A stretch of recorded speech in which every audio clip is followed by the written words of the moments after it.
జాగ్రత్తగా ఆలోచన చేయగలిగితే వీళ్ళందరూ చరిత్రలో లిఖించబడడానికి కారణం దేవునిపై వారు ఆనుకున్నటువంటి విశ్వాసం. దేవునికి స్తోత్రం.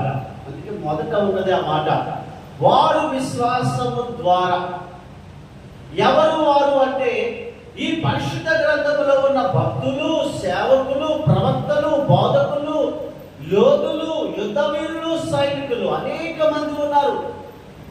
వీళ్ళందరూ కూడా చరిత్రలో లిఖించబడడానికి కారణం ఏమిటి అంటే దేవుడిపై వారికి ఉన్న విశ్వాసం, దేవుడిపై వారికి ఉన్నటువంటి నమ్మకం, దేవుడిపై వారికి ఉన్నటువంటి ఆ యొక్క ఆలోచన ఏదైతే ఉందో వారిని విశ్వాసంలోనికి వారిని నడిపించింది. దేవునికి స్తోత్రం.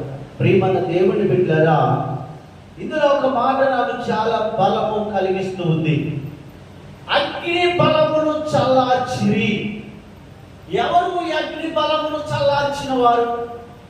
ఈ అగ్ని బలమును చల్లార్చింది ఎవరు? ఎంత చక్కని మాట. ఈ అగ్ని బలము ఎలా చల్లార్చబడింది? ప్రియమైన దేవుని బిడ్డలారా,